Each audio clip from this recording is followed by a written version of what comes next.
What advice would you give to a band that maybe don't have a booking agent? Where should they go to try and look for gigs? That's a really good question.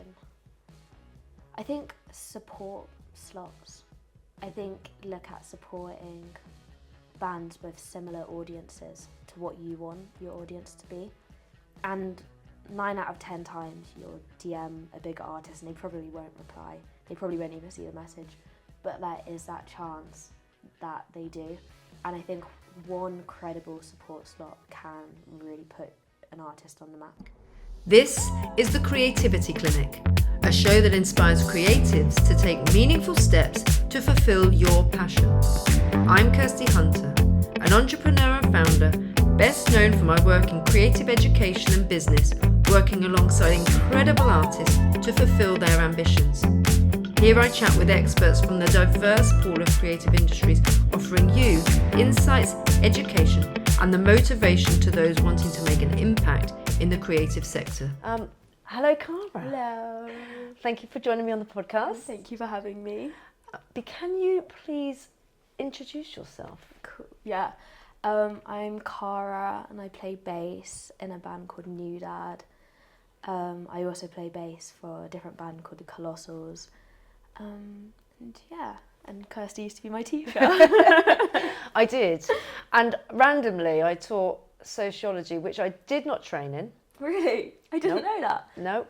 I trained as a PE teacher. Right. And I moved to dance. Mhm. And I started to teach sociology because they needed a sociology teacher. So I had to teach myself sociology. I'd never even done GCSE. No way, well, I would have not known. But I loved it. I absolutely loved it. It Yeah. became probably my best subject. I loved enjoyed I teaching. really enjoyed studying it. I think it's like a really interesting thing to learn about. It's really interesting. I like to think that I took it back to like lay terms where to make me understand it, then hopefully everybody else understood it. We did actually get the best results out of all of the teachers across the year. Really? Yep. Nice. So I was like, yeah, don't need to study that degree. Anyway, that's me. So we did meet because you were my student, but I obviously, sociology is not what you've gone into. You've gone into music. I can't take any credit for that, sadly. When did you start to play bass? I think I started to like take bass seriously when I was like 13, and I started lessons when I was 13.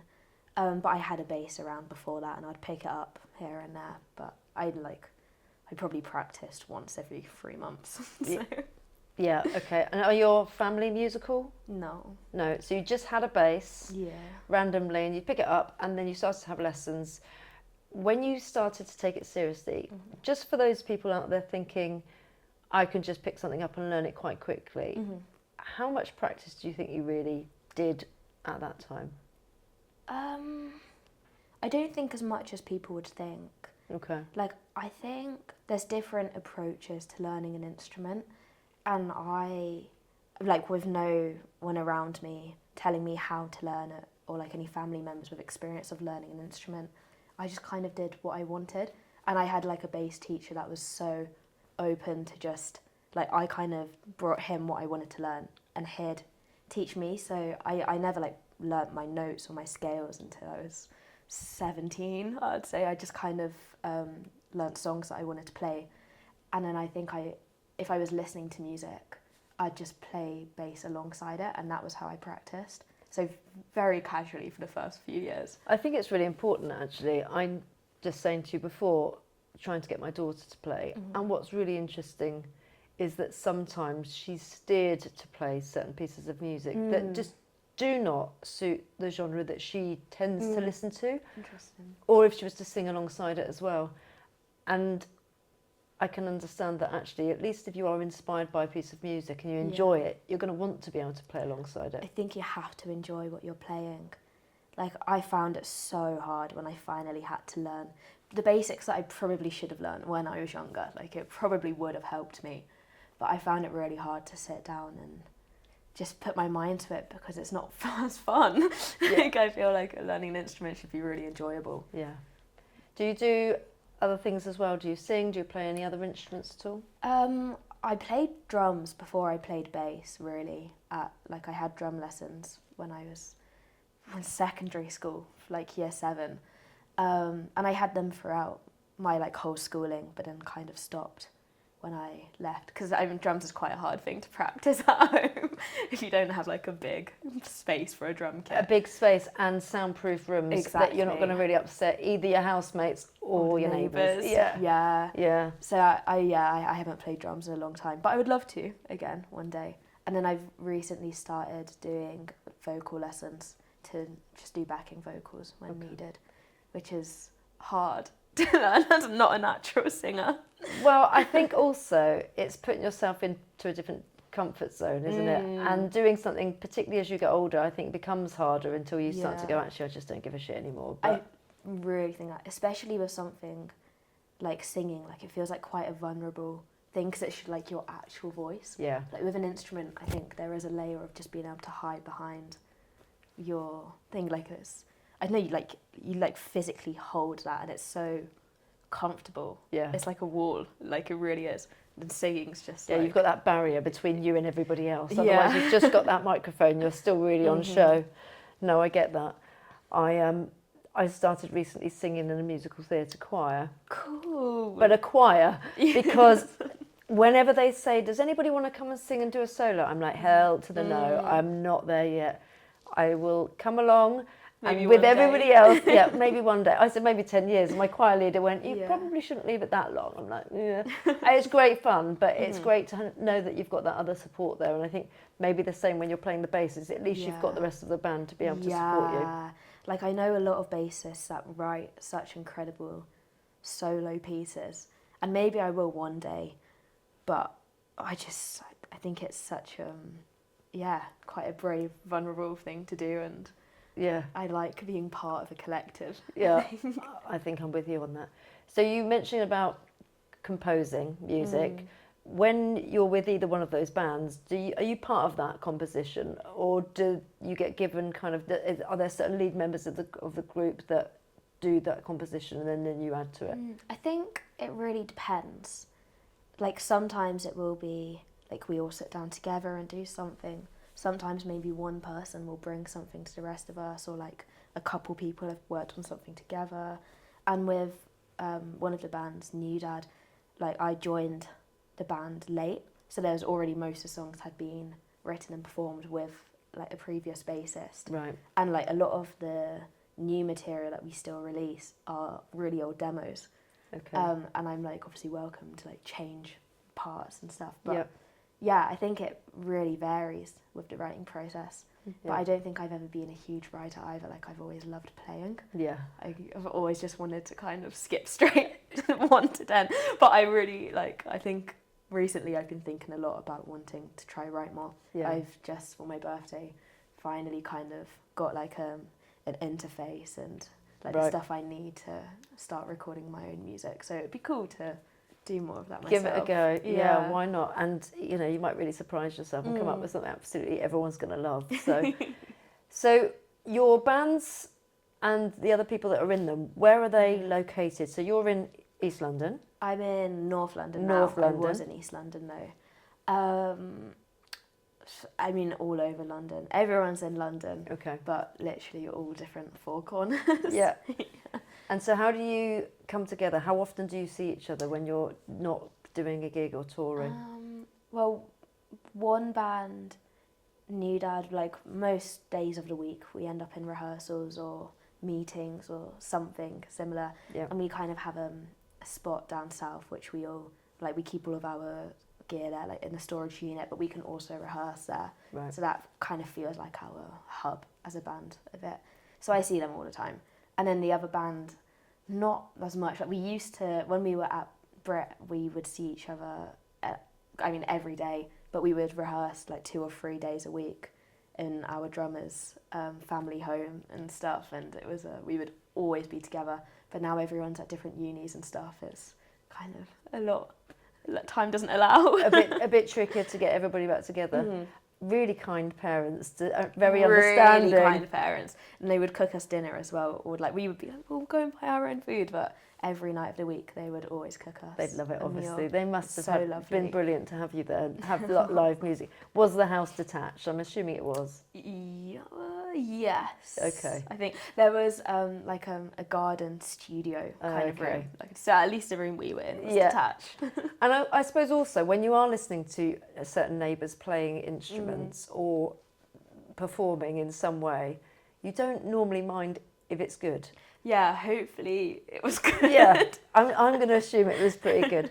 So your main band, the band that I'm assuming you earn your living with, you're with a label. Yes. Which label are you with? Atlantic. Atlantic. And were the band already signed before you joined, or you joined and they were already signed? No, they were in conversations with Atlantic before I joined. Or I think kind of the week I first met them, they'd first met with Atlantic as well. Yeah. So I kind of like was just straight in there. But yeah, we'd spent a while finding like the actual right record deal, and then we signed after like being in a band for 9 months-ish. Right. Yeah. That's pretty good going. Yeah. That's pretty good going. And what support did you get? Because for lots of people that are in a band who would be desperately wanting to get with a label, how did you know what terms to sign to, really? I mean, I think personally I learned a lot from being at Brit and having like careers advisors and music teachers that had experience with labels, and older students that had experienced working with labels and had given advice of like what to look out for and what not to. But also our manager he's just done it, and our lawyers just kind of done it, and are both not afraid to annoy a label and just be like, actually, no, that's not happening. Yeah. Like, we're all sometimes kind of yes people and just want to go along with things. Yeah. But no, we have good people looking out for us. I think it's really important that you do have those managers and those lawyers around you. Definitely. Because, like you say, being a yes person, when you're first going into the industry and it's really shiny and you want to get that deal, somebody's going to offer something that possibly, not always, but possibly could be taken advantage. So surrounding yourself with those people. How does a band, however, get those people? So say I'm in a band, I've just started up, and I want to start putting my music out there. What if I've got no money? So what does it cost me to go and find a lawyer, to go and find a manager? Is it going to cost me some money? Yeah, I think you can get lucky.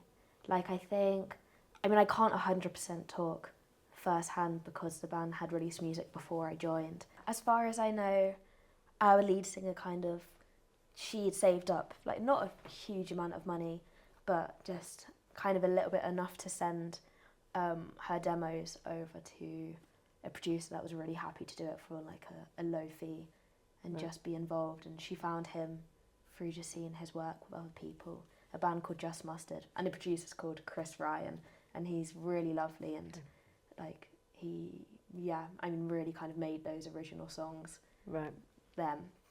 He was so great. Yeah. And then I guess radio just picks it up. I think you can pay to win. I think that is a thing in the industry. Yeah. I think our band got lucky that the algorithms liked it and radio liked it, and then management came with that. Okay. It was like our manager just heard the songs on the radio and was like, this band are cool, I'll see what they're saying, and he swooped right in and has been with us the whole time. And probably will be with you for the longevity, I would imagine. Yeah, because it is really hard, and I think even going to find, you have to do your research, because like your band members gone out, had a look, found somebody that they know the sort of work that they've been doing, and then targeted them through emails, social media, I'm guessing. Is that how it was done? I think so. It would have been either emails or social media. Live in completely different parts of the country. Yeah. And a bit of potluck, because of course lots of people are going to get music sent to them all the time. Yes. And they'll be listening to it all the time. And might be great to my ear might not be great to somebody else's ear. Completely. So you've got to try and really sort of speculate to accumulate and get your music out as much as you can. Yeah, definitely. So you land a good deal. You're really happy with that. What sort of terms? How long does that sign you in? How long are you going to be there with that label? Well, we have like a 4-album deal.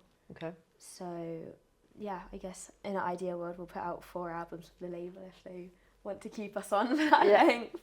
And I mean, yeah, that could be done in 5 years. It could be done in 20 years. It kind of depends how quickly we work. And yeah, I think it's a nice situation to be in, though. It sounds pretty good. Yeah. Yeah, 4 albums is a really nice security blanket, isn't it? You know Yeah. that you've got for the next at least a couple of years. You're going to be good. Mm-hmm. So they do all your distribution and the publishing, or do you have different people doing that? There'd be publishers that do the distribution, Okay. like a different publishing company. Yeah. That there'd also be a deal with them. But I wasn't around when that was signed, so I don't really know how that works. I just kind of hope for that. Over there somewhere. That's over there. So how does it work? So you make your music, you've got it out, the album's out. You've obviously got your streams. Have you got vinyls? Yes. Yeah. And those are great sales when people buy the vinyls. They are, and I think we're really lucky that a lot of our audience have come from like BBC Six, and there's the whole thing of like BBC Six dads, and dads that love music, but those are the people that are willing to kind of spend the money and buy physical merch and physical vinyls, and I think we appreciate that a lot because it does make a difference. And I think I didn't realise until we put out an album how important it is to buy a physical album, and now I've like really started making an effort to do it because it makes a huge difference to the artist. Even in terms of algorithmically and the numbers and stuff, it can really boost like the first week of sales. Is so important. And I think what's quite nice is, you know, I'm quite old now, but when I was younger, people bought albums all of the time. It was the only thing that you would do, but you couldn't of course stream. And then there was a huge shift because streaming became the thing to do. But what's been really lovely is that there has been a massive resurgence, and my daughter has already told me she wants 4 vinyls for Christmas. Oh, that's so sweet.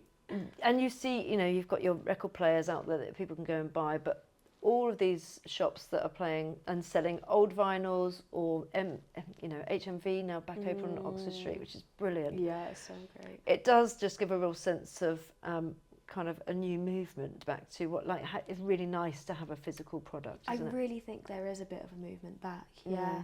I feel like almost all of my friends are buying vinyls now, and there's such almost like a culture around having your friends over and kind of showing what you've got and talking about the music and stuff, which I think is really nice.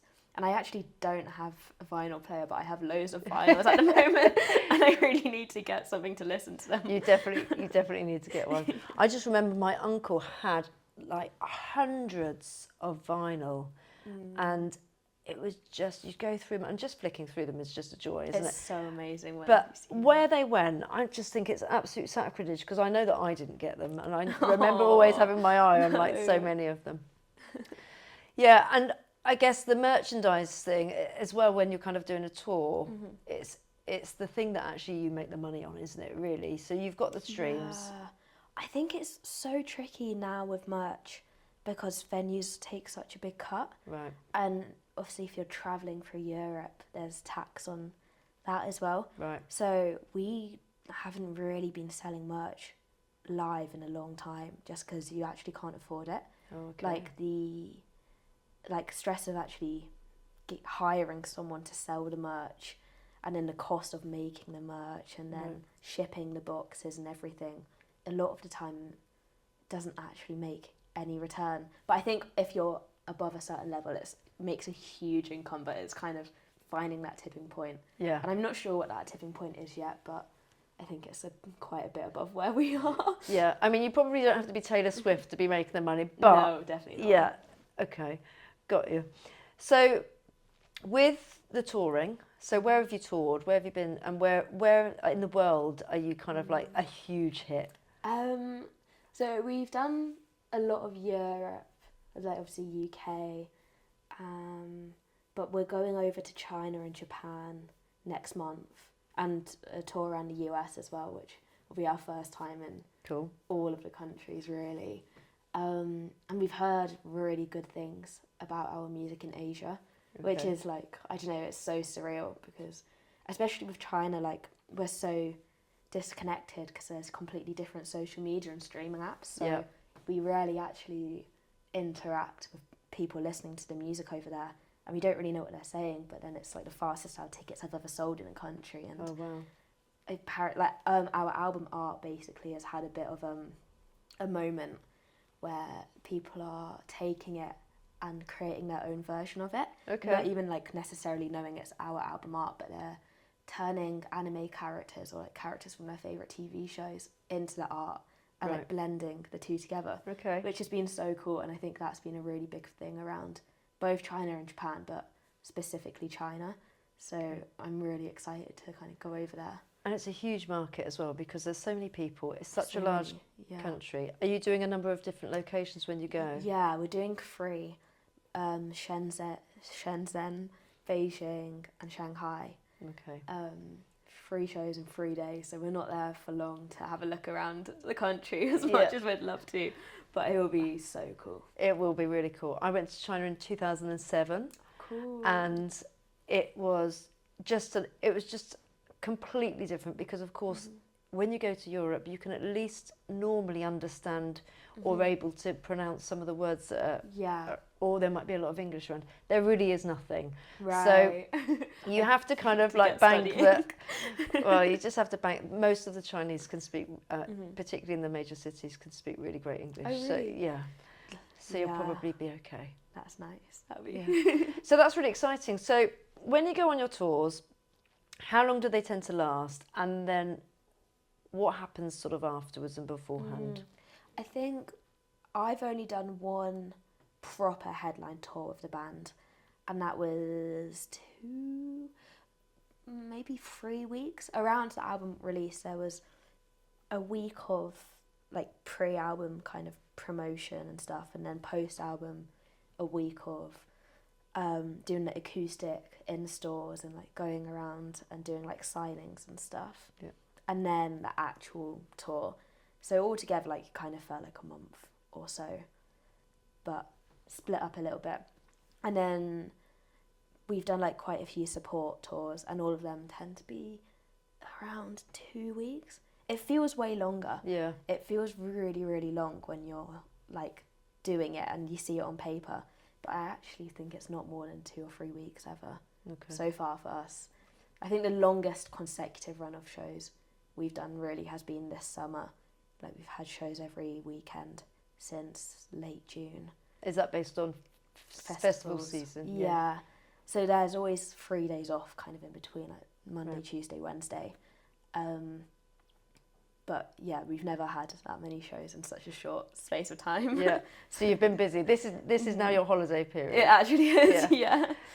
And so do you get a tour bus? Or do you all have to make your own way there? How does it work when you're sort of... I mean, you're not just starting out, but still a relatively new band. Yeah, we have...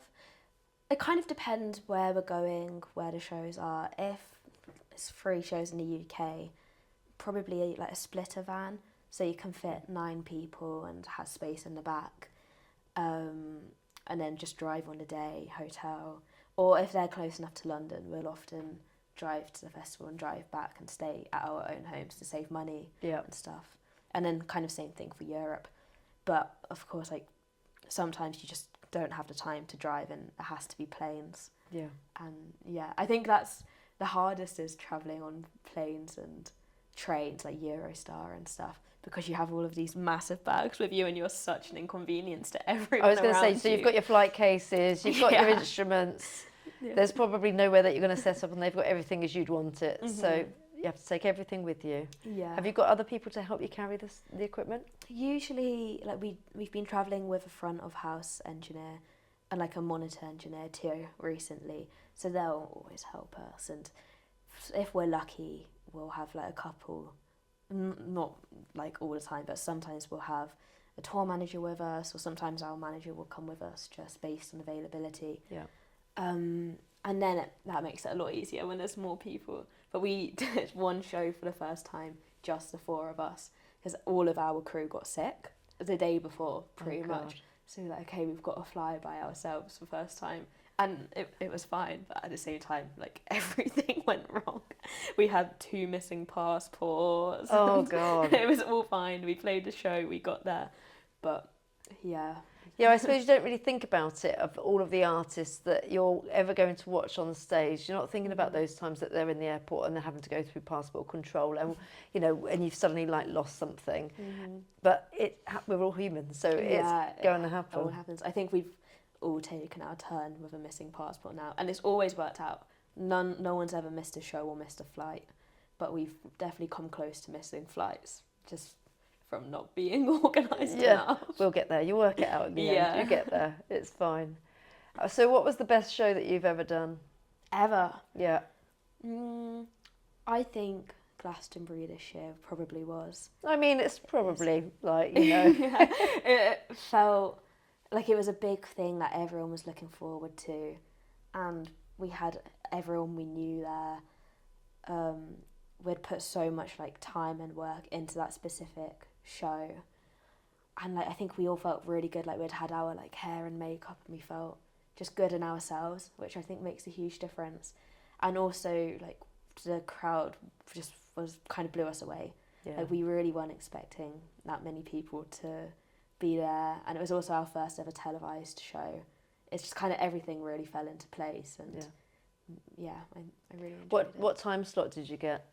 It was I want to say 2:45. Okay. It was either like 2:15 or 2:45. But really lucky again. We were thinking early on a Sunday. Yeah. Everyone's going to be hungover in their tents. I really was going to be happy if the tent was half full. I was like, that's pretty cool. Like I've seen bands in that same tent this weekend with less than half full. But it was completely full. Brilliant. I think we also got lucky that we didn't have any serious stage clashes, because that could really have changed things. But we were clashing with Paloma Faith, and we were a little bit like, ooh. But I think actually our audience is very different. My mum's friends were like, oh, we might go see Paloma Faith, and she was like, no, you have to come and see my daughter. Yeah, come on, guys. I mean, you have to go and see Cara and her band. So how does it work with? So you get asked by Glastonbury to play. They approach you. Is that how it works? Well, I'm not 100% sure, because we have like a booking agent who would kind of do a lot of that, whether it's him approaching people or people approaching him. It kind of goes through him and our manager before getting to us. I think with Glastonbury, our manager also has played there with his other artists quite a lot. Right. So I think he knew someone at the stage, but also they might have approached us. Okay. But I think it was a series of events of knowing the right people and it being the right timing just before our album and stuff to get the slot that we did. Yeah. But they were really generous and really like believed in us to give us a slot that good, I think. Yeah. Really good. They actually bumped us up, now that I'm thinking about it. The original offer we were like so happy with. It was, I think, pretty much opening it on a Friday morning. Okay. And then they bumped us to a televised slot on a Sunday. Nice. So we were like, Sure, we're not going to complain. No, we'll take it. We'll Yeah. absolutely take it. And how do you get paid? Is that just you get the joy of going to Glastonbury? I'm assuming because they make a lot of cash. I'm assuming you get, is it like if you're playing on this stage you get this set fee, if you're on this stage you get a set fee? I mean, I definitely can't talk for all the bands, but I think Glastonbury's kind of famous for not paying artists. Like we definitely got a bit of money, like Expenses covered kind of yeah, scenario. expenses covered. I don't think we would have come home with any money. We also don't take any money individually after shows, so I kind of like, as long as there's money in the company account and we can afford to keep touring, that's all I'm like really thinking about. I don't like break it down show by show in my head. Yeah. But yeah, I think they kind of do base it off of each artist and also how adamant each artist's booking agents are. Yeah. But it is a bit of a pay-to-play festival sometimes. Yeah. Which and is Glastonbury. is Glastonbury. If Coachella comes knocking, Yeah, we'll probably do that as exactly. well. Pay my flight, it's okay. Yeah, and I guess it's that platform that puts you out there on the stage, and like you say, you've been, it's a televised slot, so... Yeah, we definitely got so much out of that, for sure. Yeah, amazing. I mean, and did you have to camp in tents? Yeah. Yeah. There's no VIP. You're still in a sense. I think there is like an artist area for camping, but when we got there it was full, so we had to find somewhere else. But that was completely fine. We actually ended up just behind like the family camping area, Right. and it was lovely, really quiet, loads of space, Yeah. a beautiful view of the festival. We had a really nice, easy camping experience, to be honest. Nice. Had you been to Glastonbury yourself before? No, my mum has been most years, Okay. but I'd never been. So I think it was a really big deal for her. Yeah. Yeah, she really. I mean, yeah, it'd be a really big deal. I'd be like, oh my God. I'd be shouting. I'd go get one of those foghorn shout out. Yeah, I didn't really understand it until I was there. I was like, obviously it's Glastonbury, but also it's just another festival. Yeah. I was kind of like going out like, we're going to play a great show, but I don't want to give it special treatment that other shows don't get. But then when I was there, it's like, okay, it's suddenly sinking in and I'm suddenly extremely nervous. Excited. Excited. Really excited. Yeah. Yeah. I mean, what an opportunity. It's like, where do you go? Hopefully now every year they'll just call you back. And as long as the weather's good, it will be fine.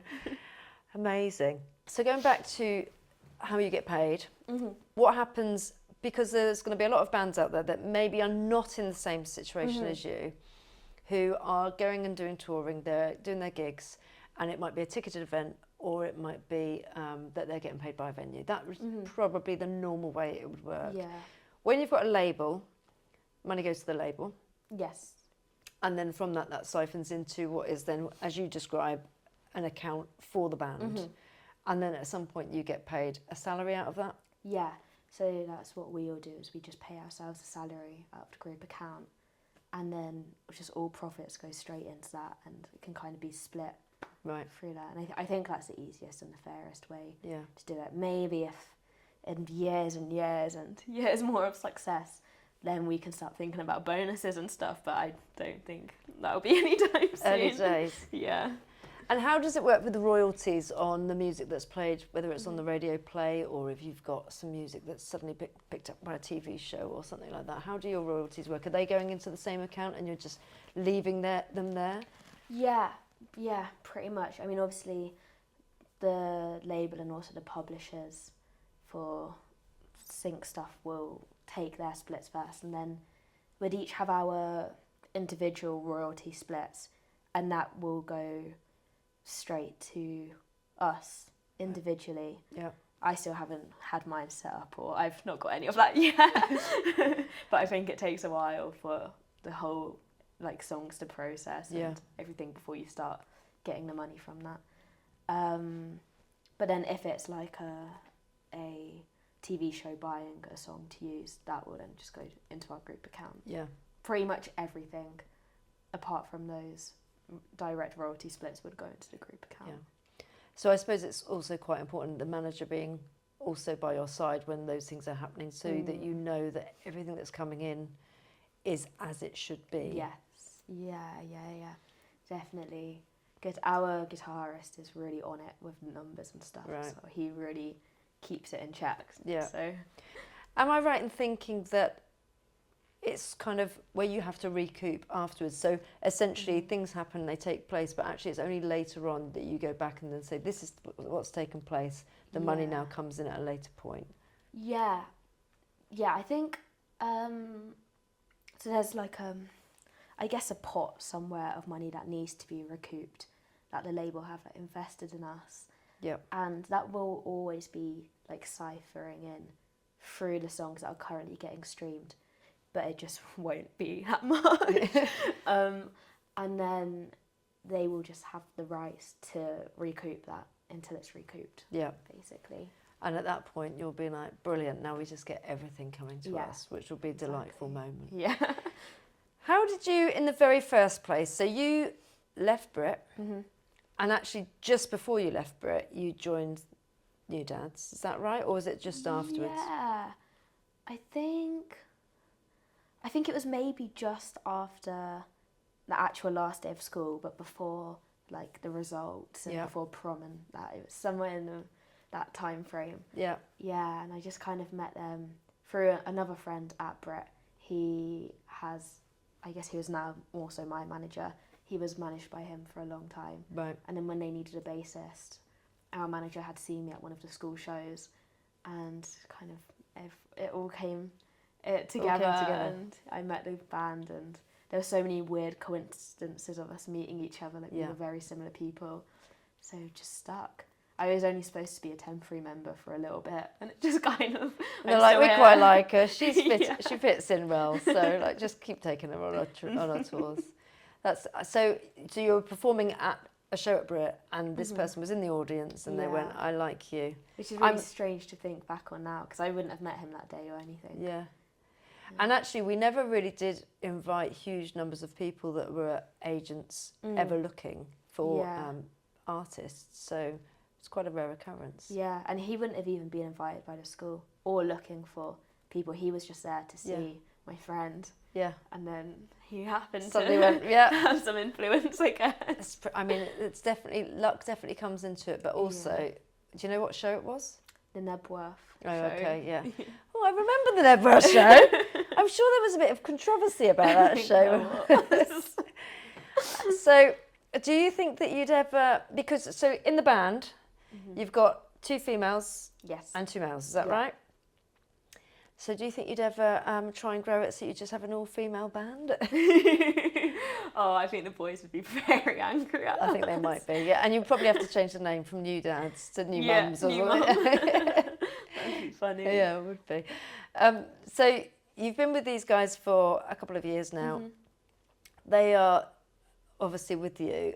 Do any of you ever have any other jobs as well at the same time, or are you able now to just go, this is just us the full time? Yeah, I mean, we've kind of, I was at uni for the first year of being in the band, so I was studying and couldn't really balance it all, and then deferred. But our guitarist was working in a pub for about a year until I had to let him go for not being around enough. Yeah. Our drummer was working in a coffee shop for a little bit, but again, not around enough. I'd love a job, not around enough. But I think, we've kind of been talking, and maybe soonish, when stuff quiets down a little bit, around November time, and we're thinking about album 2 more. Hopefully there'll be time for us all to get jobs, because I think it's good. Not only we probably could do with a bit more money eventually, but it's really good to just have something else to do. Yeah. All of my friends do music, all of my hobbies are music. My work is music. I really want something else. Yeah. Yeah, I suppose it's interesting, isn't it? When you've got a normal day job, not to say that yours isn't normal, but it's probably not the typical. Yeah, it's definitely not the typical. And people then will go towards music as, like you say, the hobby. But when you are then doing it all the time, it's maybe having to find something maybe a little bit more mundane. It's just... Honestly, I was talking to my mum about this recently, because it is my dream job, and I'm so happy, and I love playing, but I think I love playing more when you have balance. I think that's all of life is about balance, and sometimes it's good to, I don't know, take a step back and work in retail or work in something that I guess would be seen as more mundane, but actually you can meet people with different interests that aren't all even creatives, people that want to work in business and stuff like that, which is cool.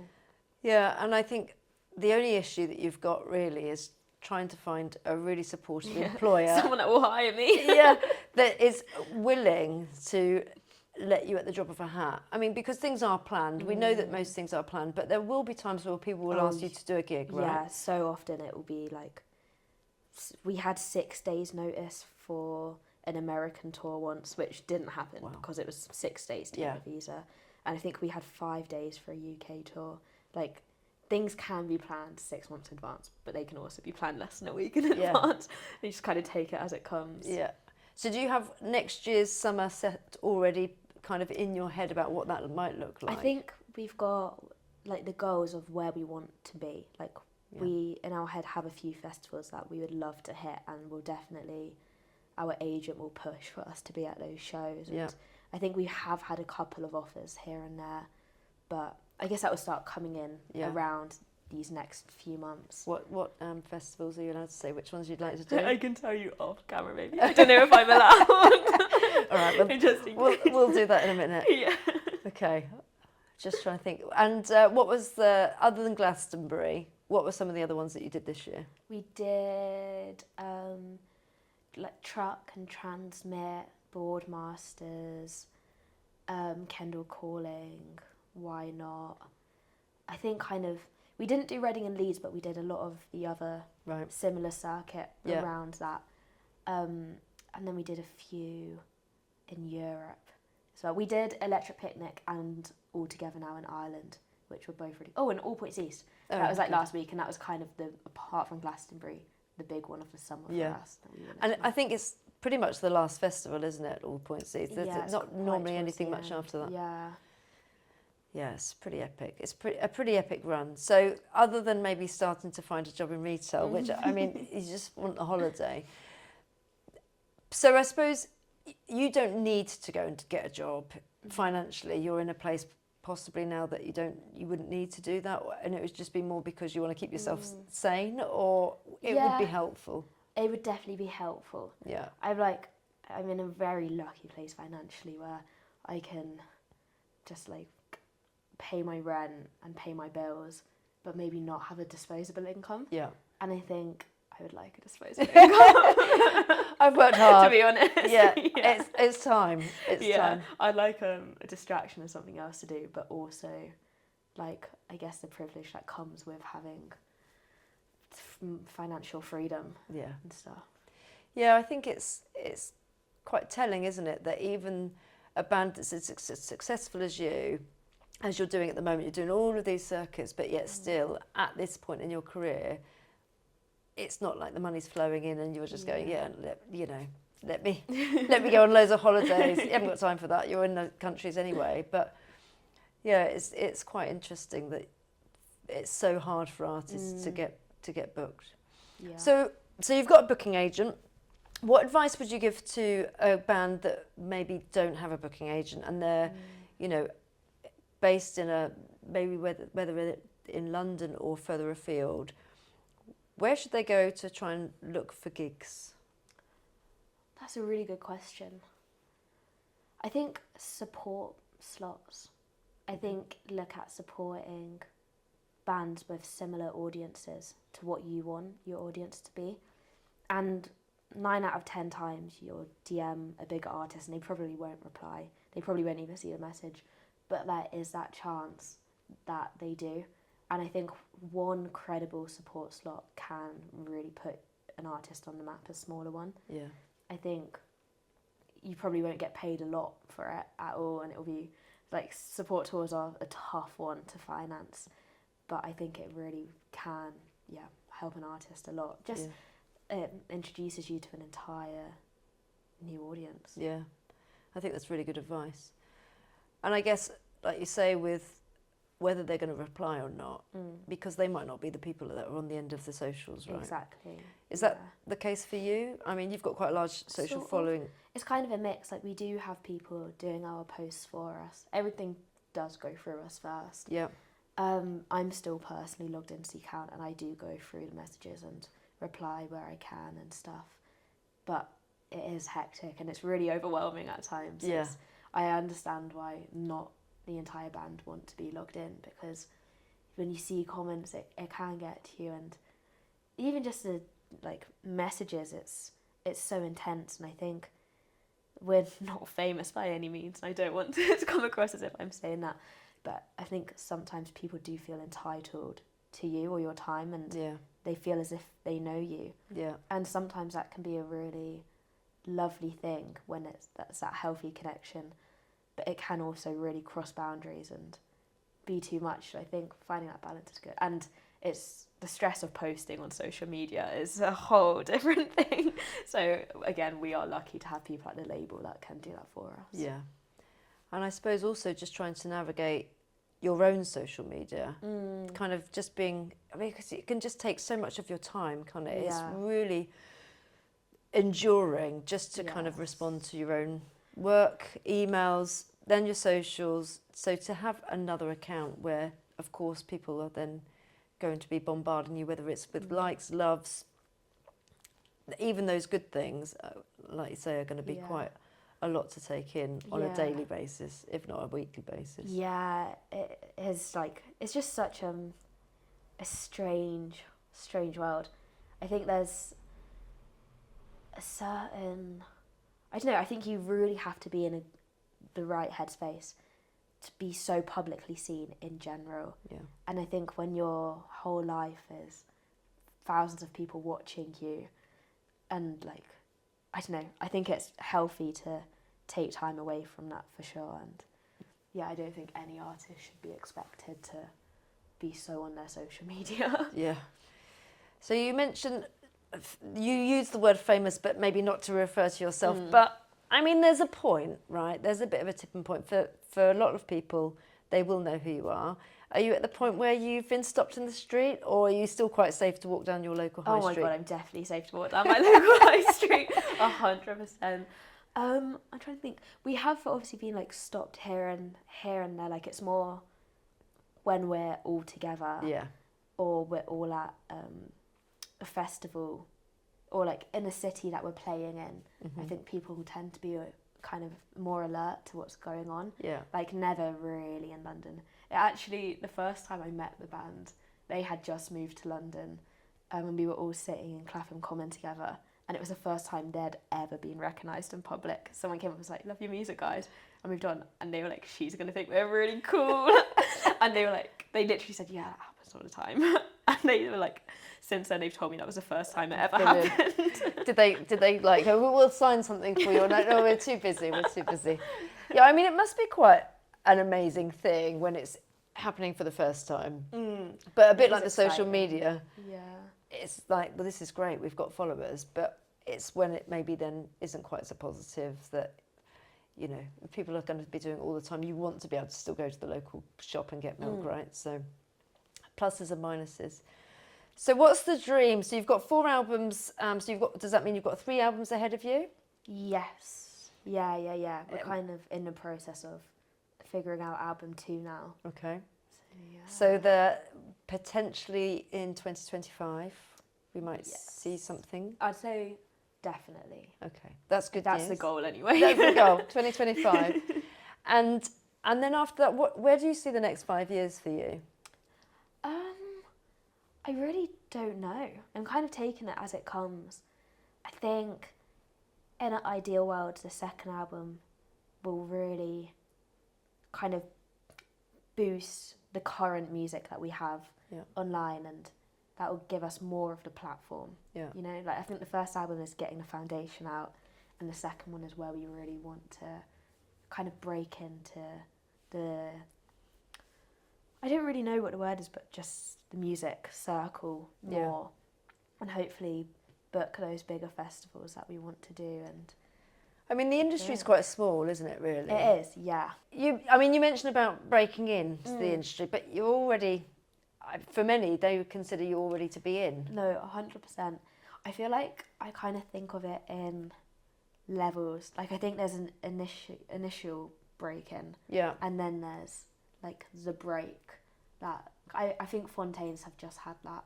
That's like the most current example I can think of. But I mean, they've been in the industry for 4 albums, but now they're suddenly this level above everyone. Yeah. Where they've probably gone from booking like really good slots on really good stages. Now they're probably going to be headlining a lot. Yeah. And I think there's like multiple stages of breaking in. Yeah. How do you measure your success when whether it's in a gig or whether it's an album release? What makes you kind of question whether it's going well or not? And are you checking all the time about your downloads or? I do check. I probably should check less. I feel like that's always what people say is don't think about numbers too much, but I like to know, and I like to know the feedback and stuff. In terms of a measure for success, I don't have one. I think I do kind of take it as it comes, and like sometimes the streams will really drop a lot and you're like, oh, is this going well?